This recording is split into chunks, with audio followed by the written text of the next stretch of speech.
All right, last Sunday we finished our article part on from Lesson 11 on pornography, and we are in the midst of our questions, and so we'll finish that up and move on to Lesson 12.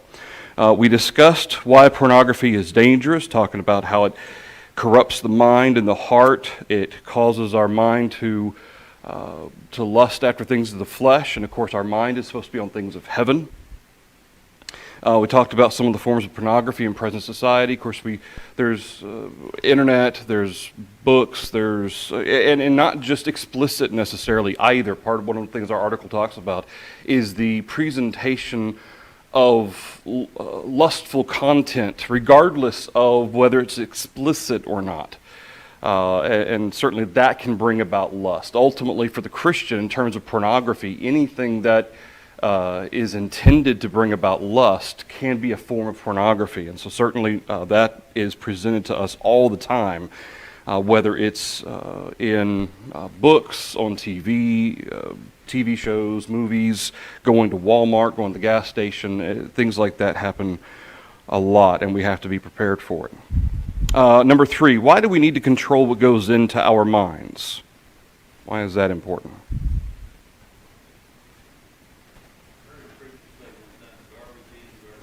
Yeah, and that's part of that. That's part of that corruption aspect of it. In Philippians 4, we're supposed to fill our minds and meditate on whatsoever things are pure and holy and of good report and so forth. And if we're filling our minds with those things, we're filling our minds with things of God, it's going to be a lot harder for the devil to try to throw stuff in there or find a crack in there to try to corrupt us. But if our minds are, and our minds don't even have to be full of bad things. The parable about the demon that was cast out of this man, and he goes around, roams around for a while, comes back and finds the house all swept and nice and clean, and so he brings a whole bunch of his friends, and that man's state was worse than the beginning. And it goes to show that he didn't fill his house, his mind or his heart with anything. After the demon left, he didn't fill his heart and mind with God. Instead, he just everything was left alone, and there was plenty of room left for Satan to come back, for the demon to come back. And so certainly we need to control what goes on in our minds. As Doug pointed out, Jesus says that what proceeds from a man is what defiles the man. And what's the very first thing Jesus says in that list of things that defiles a man? Evil thoughts. Evil thoughts is what defiles. And then from evil thoughts come action, right? Murders, adultery, and certainly this is going to be part of it as well. Anything through number 3? Number 4, what are some fruits of pornography? Huh? Oh, yeah, it is rotten, huh? Lust of the heart. Yeah, lust of the heart. And it can change how we interact with people. It can change how we look at individuals. It can affect how we view our friends, our neighbors, things like that. And when we fill our minds with that sort of thing, it becomes it changes the way the mind thinks. In fact, there's even studies that have shown habitual purveyors of pornography, I guess you could say, their brain chemistry changes over time. And it actually affects the dopamine release and things like that to the point where normal, everyday things that should release dopamine and other biochemicals, they aren't released without that type of stimulus. And so it almost changes how the brain functions. And so certainly there are a lot of rotten fruits of pornography that can go along with that, for sure. Anything else through number 4? Yes, sir. Sure, absolutely. Yeah, it can lead to fornication and adultery. There are recorded instances of individuals, there are patterns of sexual assault that can come, that starts with pornography and then leads up to sexual assault and things like that. And so, yeah, there's physical aspects of it that can certainly affect relationships, that can affect how do we act with others, the criminal aspects of it. There's just so much to it that certainly can come from it. Anything else? Yes, sir. I read somewhere that when that happens, they become an object instead of a person. Yeah, that's right. And of course, our society tends to objectify sexuality anyway. Okay, whether it's men or women, there's a lot of objectifying of sexuality in our society. And unfortunately, that's being presented to children far, far too soon. And that being the case, it kind of lends itself to a physical thought process. People's thoughts tend to be about the physical. And a lot of the things that we think about and are concerned about in our society are these physical aspects that may threaten our spiritual well-being or may threaten our children's spiritual well-being, but they're still physical components.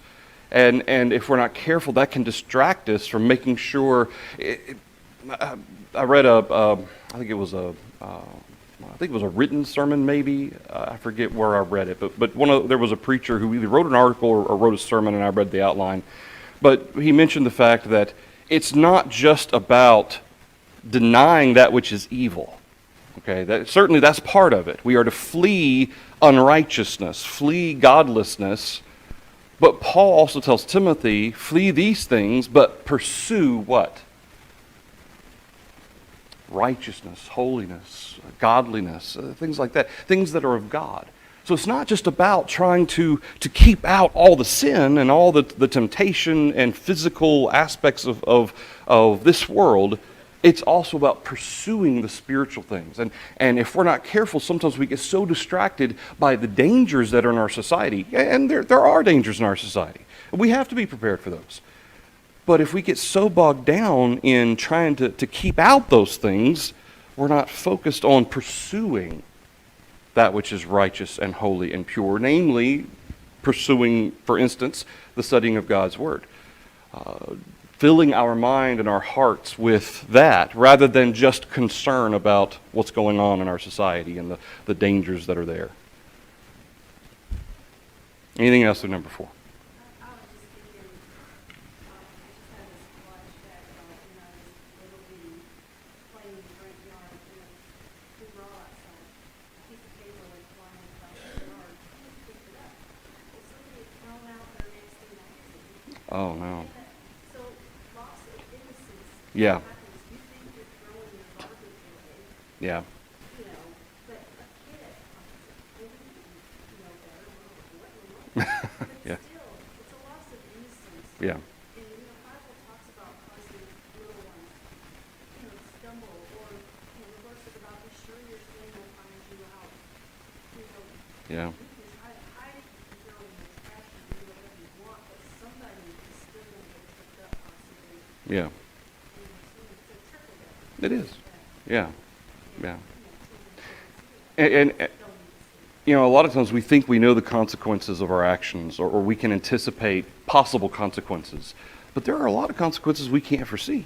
And that's a great example. Things that we just don't think about that could happen, that could cause loss of innocence in children or cause stumbling in someone else. Yeah. And wonder why things are happening nowadays. yes. Well, what Right. did you see? Well, or what did they see their parents see or watch? And again, it doesn't have to be explicit either.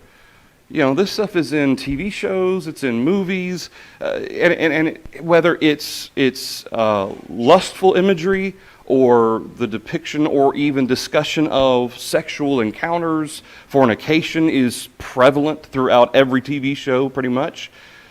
Huh? Commercials, yeah, ads, lingerie ads and things like that, beach swimwear ads, things like that. It's everywhere. And it's very, very difficult to, not only for ourselves, but to protect our children from that kind of thing, without them being able to understand the context and understand how they should handle being exposed to something like that. And not only that, but what sometimes concerns me is especially when my kids were younger in school, what are their friends telling them? What are they talking about? What are they saying about boys and girls and things like that?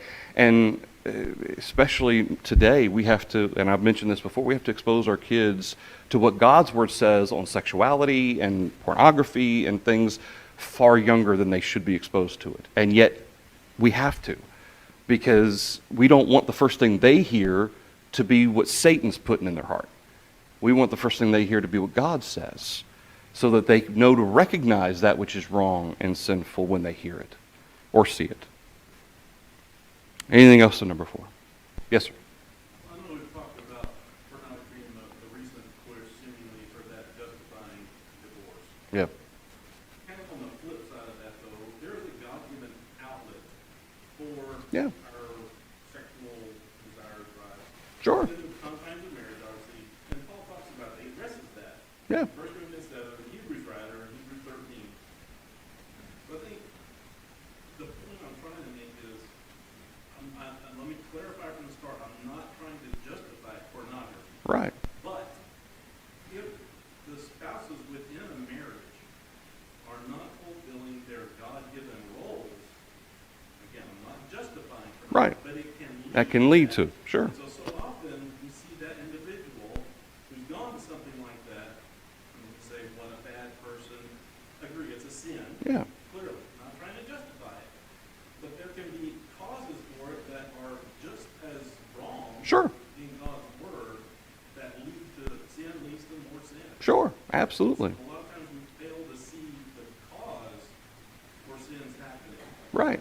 Yeah, absolutely. And we talk about, some of these things we've talked about. We've talked about adultery. We've talked about pornography. We're going to talk about homosexuality in lesson 12.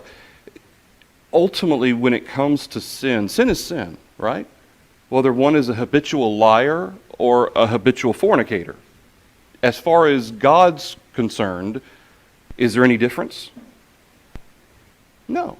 There may be differences of consequence, severity of consequence in the flesh, but as far as God's concerned, sin is sin. There's no such thing as a greater sin or a misdemeanor sin or a capital sin. There's no such thing as that. Sin is sin. And, fortunately, as Christians, when we stumble, we have an avenue to receive forgiveness.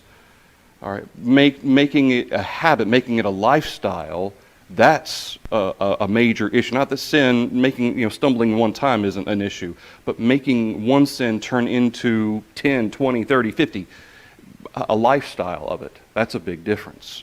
And certainly there are circumstances that we have to be guarded against that can lead to any number of these that we've talked about. Joe's absolutely right that certainly there's some sin breeds other types of sin, and we have to be mindful of that as well. Anything else for number 4? And as I mentioned before, there's a reason why out of all the sins that a man or a person can commit, a woman, a man, what is the most referenced in the Bible, Old and New Testament? Sexual sin. Sexual sin or lust is the most referenced out of both the Old and New Testaments. And there's a reason for that. We are physical creatures, and as Joe pointed out, and I think it's important to make it clear because, especially in decades past, I feel like a lot of people, even Christians, had this, especially Christians mainly, had this view that sex is a sinful, terrible thing unless you're married, and then it's just okay.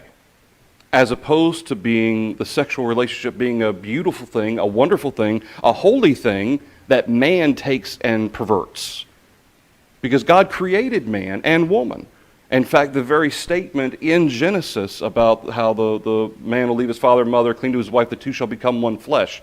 That two shall become one flesh is a sexual reference. Paul uses that to the Corinthians regarding not being joined to a harlot. And he quotes that from Genesis. That is a sexual reference. So God created us to have that type of relationship if we so choose it. But it's not that the sexual relationship is evil and awful and terrible and perverted, unless, here's the exclusion, unless you get married. I don't believe that's the case. And that's not how it's, think about the Song of Solomon, how explicit the Song of Solomon is. Years ago, we had a class on the Song of Solomon. It's very explicit. But it was within marriage. And that's, I think, part of the reason we have the Song of Solomon in the Bible. A lot of people, why do we have such an explicit, almost pornographic type of material in the Bible? It's because the Song of Solomon is detailing for married individuals, this is the joy and the beauty of that relationship. Anything else with that? All right, matching. We are what we think, number one. Which scripture is that? So a man thinks, so he is. C, Proverbs 23:7. We should keep our hearts with all diligence. B, 2 Peter 2. We should keep our minds on wholesome things.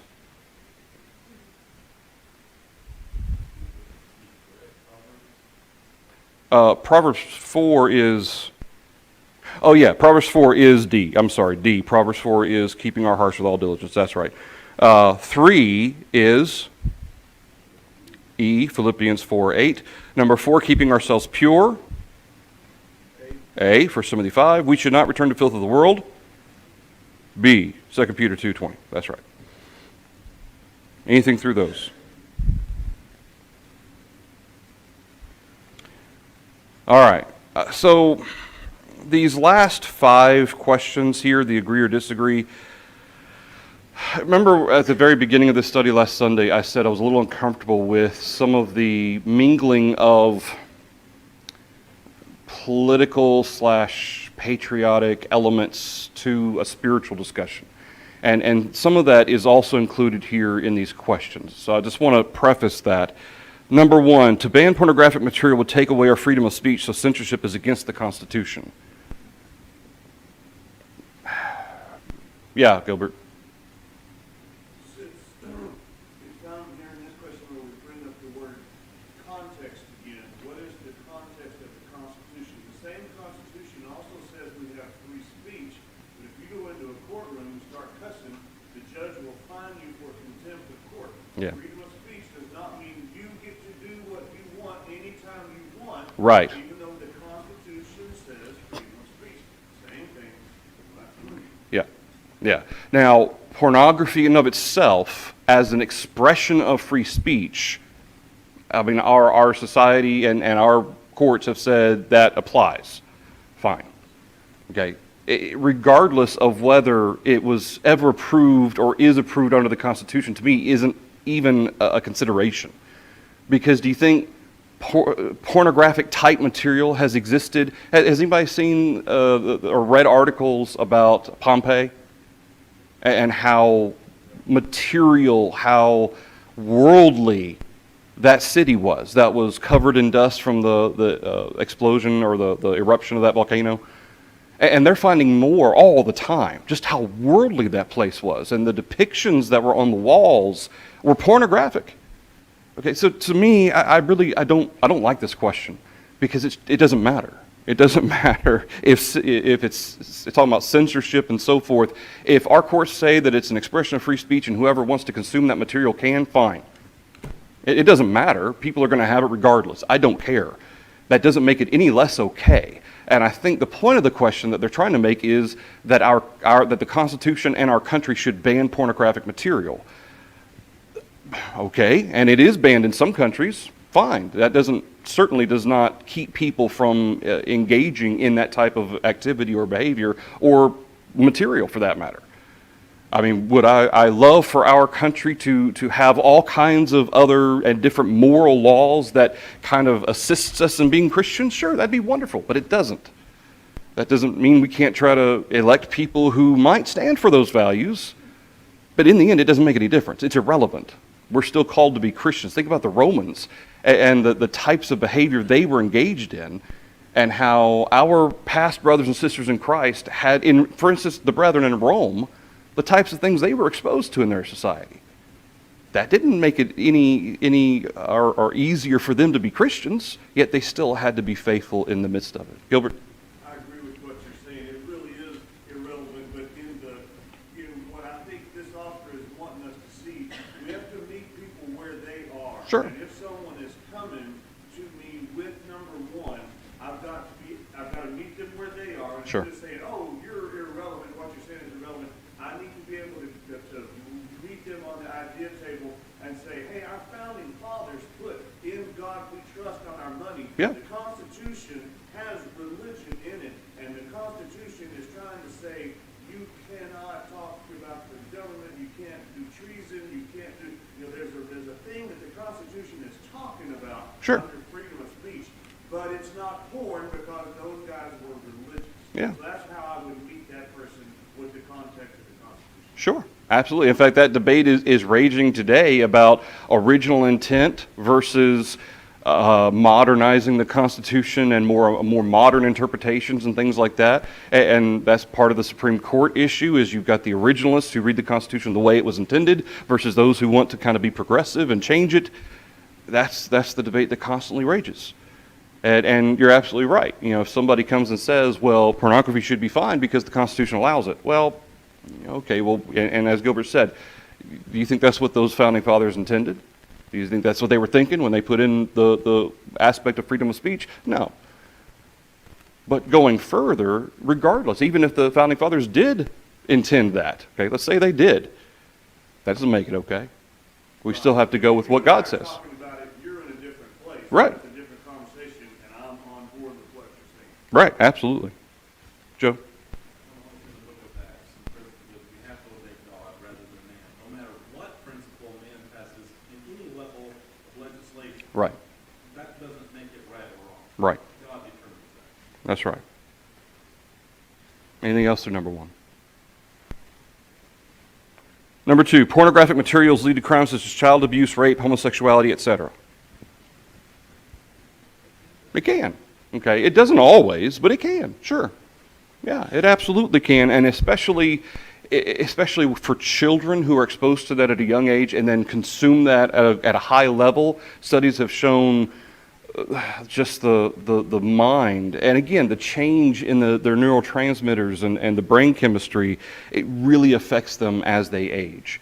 And it can be very, very bad. So yes, absolutely agree. Number three, there's really nothing too bad about PG and R-rated movies. They just picture life as it is. Only X-rated movies are pornographic. Yeah, not anymore. That's right. When this lesson was written, PG may have meant something, but it really doesn't anymore. And again, we have to be careful with how we use the term pornographic, because pornography is the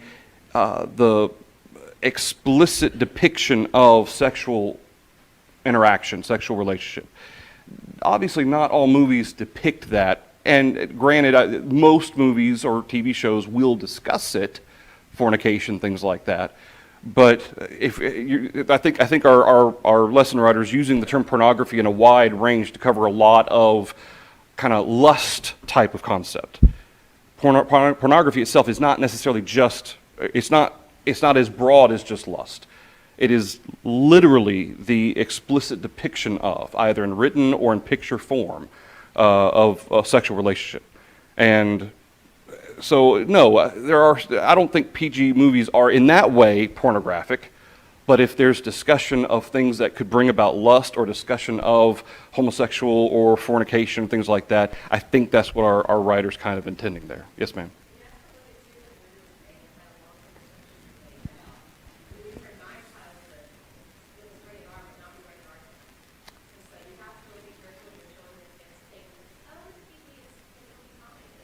Yeah. Yeah. Weirdly, just nudity in movies. I was shocked to learn about some of the nudity that's in a lot of older, even black and white movies. I had no idea. I thought that was a relatively new concept, in the 60s and 70s, but no, it's been there in the 30s and 40s. It's been there for a while, and I had no idea. But, now that, again, nudity is not technically pornographic, but it is still that concept of lust. And that's the danger of that. So yeah, I would agree from the extension of the definition of pornographic to anything that generates lust or intended to generate lust. I would agree with that. Anything else through number 3?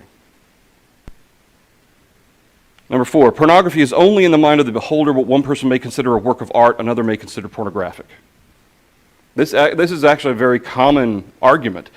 You think about people who take classes in painting portraits, things like that. Sometimes you have nude male or female models. You have statues. You think about the statue of David, the famous statue of David, I think Michelangelo constructed. That was actually added to hide some things in the, I want to say the 17th and 18th centuries, because there were people who were upset about it. And since then, it's been removed again. So some people would say, well, it's a work of art. You can't hide that. Okay, and again, some of that's cultural, I understand, but still, when you're depicting things that should not be depicted, we go back to Adam and Eve in the garden. Even the little covering that they were able to concoct themselves, what did they still consider themselves? Naked. And when God came walking in the garden, what did they do? They had to hide. Why did you hide? We're naked.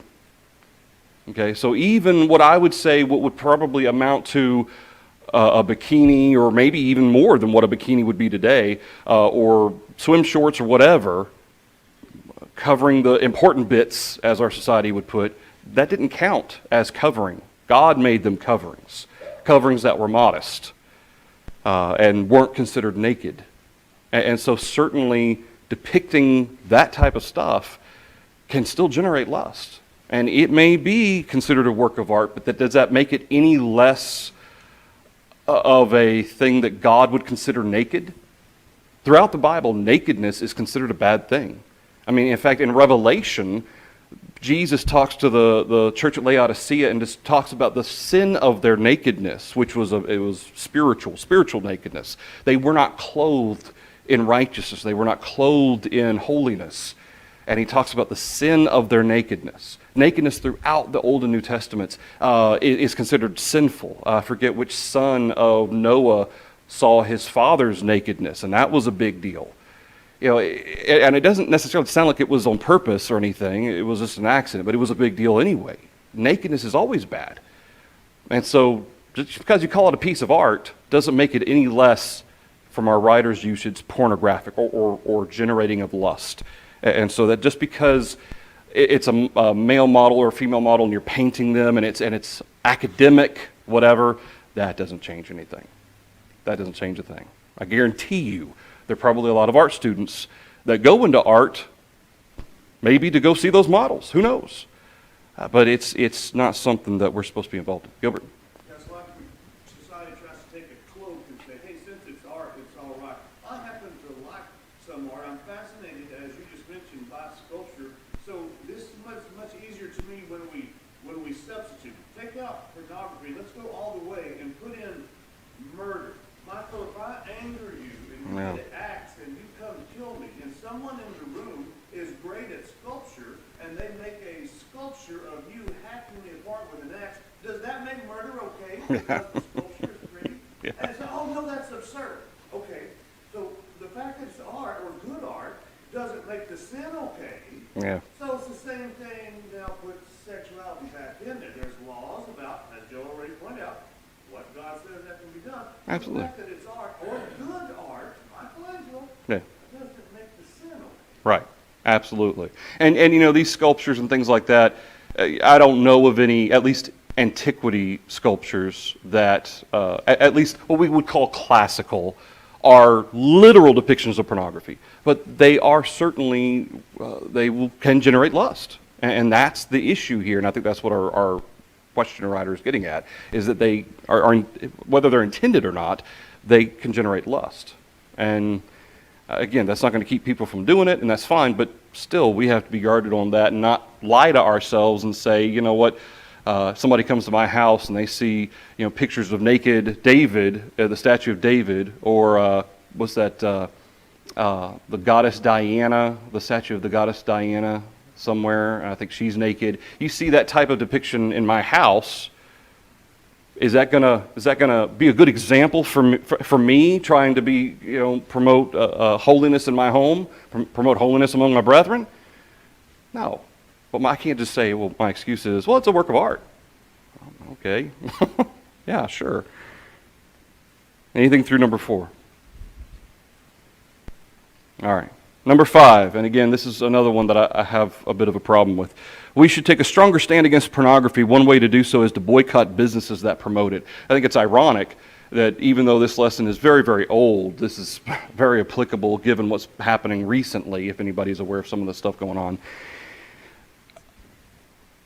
I don't have a problem with society boycotting. I certainly don't have a problem with society boycotting things like Beer Maker. Okay, and the thing with Target and some of the stuff that's going on with Target, I don't have a problem with it. The issue that I come into is when we boycott against a specific sin, we're saying that sin is worse than something else. Now, if it's egregious, I've always tried to stay away from Starbucks just because they're very egregious in some of the things they do. But that doesn't mean that it's wrong to shop at Starbucks. That doesn't mean it's wrong to shop at Target. Okay? Just because they are involved. When you start nailing down Coca-Cola, Disney, for instance. Disney, and yet there's a lot of Disney movies my kids watch and love, that are clean and good shows, good movies. The Christian has to be very careful when we start getting into this. I would consider boycotting, picketing, I consider that political activism.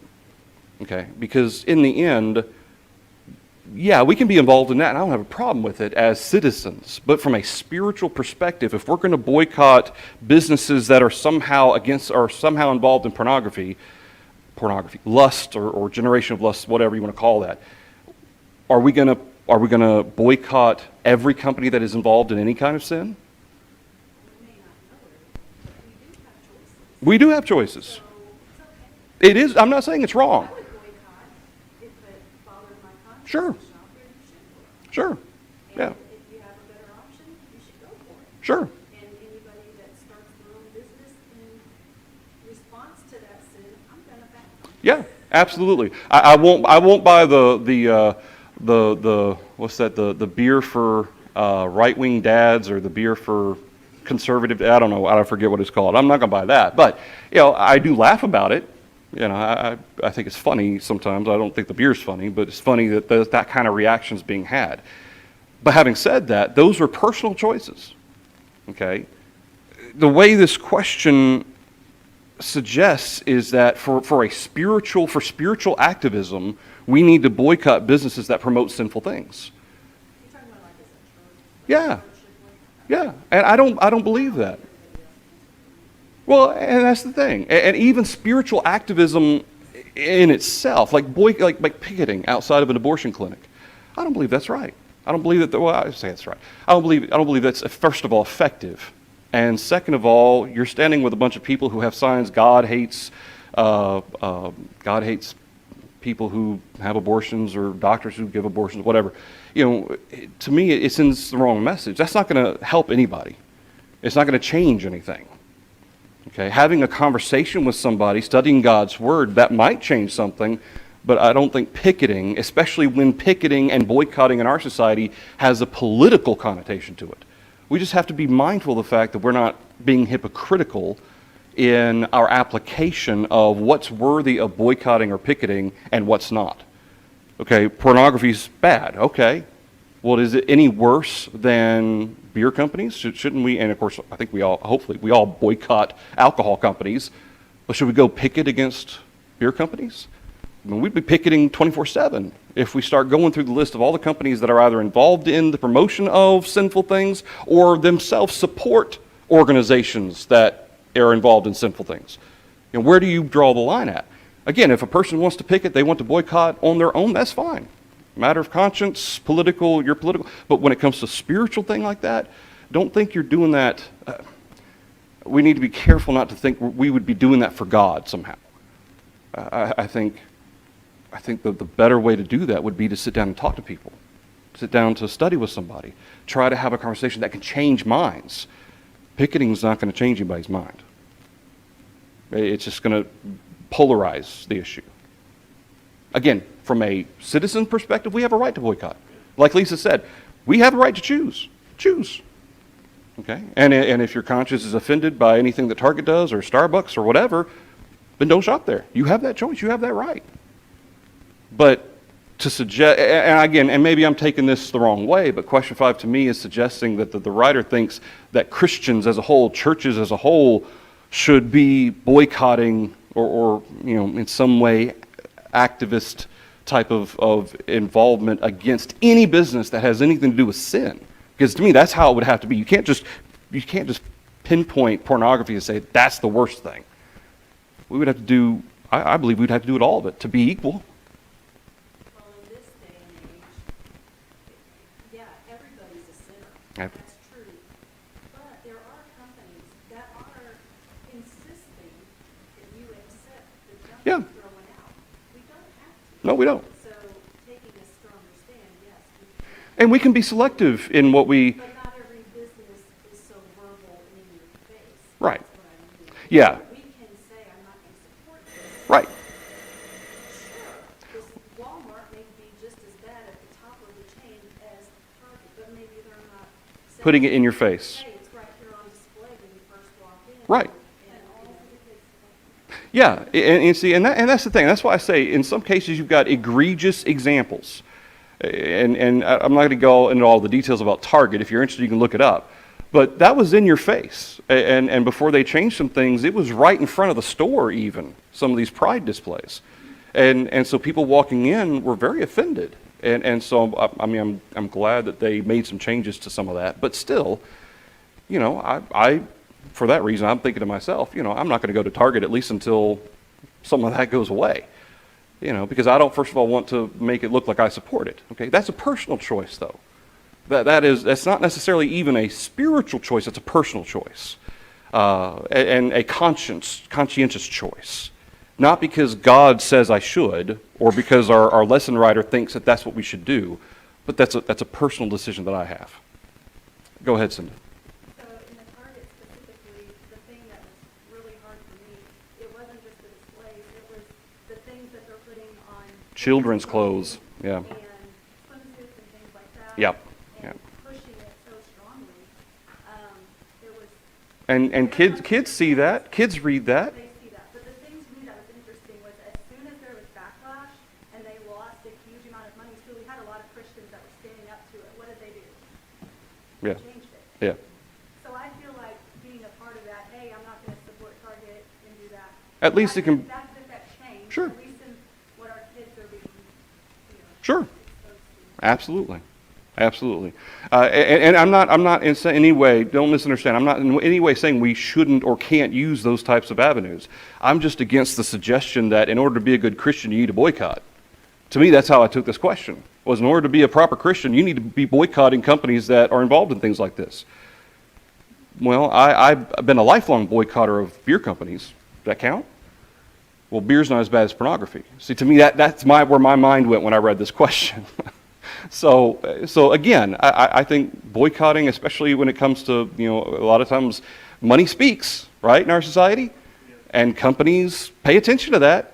I think Anheuser-Busch has lost something like, I don't know, $20 billion or something close to that, 15 billion, something, maybe more than that. And then Target's lost something like 6 or 7 billion so far, at least. It was 9 in the first week. Was it really 9 billion? Okay. So, obviously that has an effect. And there's a lot of religious people, some of them Christians, some of them think they're Christians, but a lot of religious people had a reaction to that. Good. To me, I'm like, I cheer them on, sure. But if I had something I needed to get at Target that I could only get at Target, I'll go to Target and get it, I guess. I'll run in with a mask on or something. Go ahead, Pam.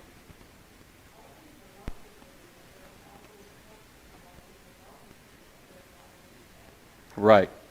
Right.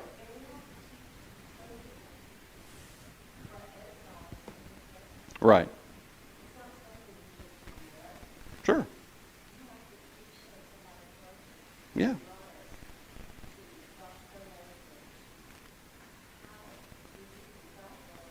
Sure. Sure. And you know what, too? Right.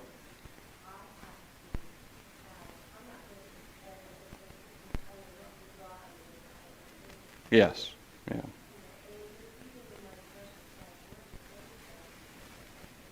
Yeah, you're right. Right. Yeah. Joe? We can all make our individual choices of what we're going to support, not support, and you can take the extreme, or you're gonna paint yourself in a corner and you would never be able to buy groceries anywhere. Exactly. Because everyone sells beer and other things Yep. that Christians should be doing. Right. On the flip side, though, the first half of his statement, I think sometimes we shy away from, as Christians, taking a stronger stand against any sin, Sure. because we just want to blend in, get along, Sure. and you mentioned, I mean, not that as a church we're making a determination, but as people of God, we've seen the effect that this can have on the bottom line of businesses. Yeah. And that can make changes. Sure. That's a strong point that's being made without picketing, without. And there's no Church of Christ movement right now that I know of. I haven't gotten a memo saying Churches of Christ, we all need to boycott this or that. Again, as Joe pointed out, this is an individual choice, but it can, at the very least, for as long as that effect is there and can have a negative effect on companies, at least they listen to that. They may not have a moral compass necessarily, or at least a godly moral compass, but at least they do listen to pocketbooks. All right. So we're done with Lesson 11. We will pick up with Lesson 12, homosexuality. Mark Mayberry wrote this one. This is a little bit more up to date than some of the other ones. Mark is a little bit younger than some of the other writers were. So we'll pick up with Lesson 12 next Sunday. Thank you, everybody.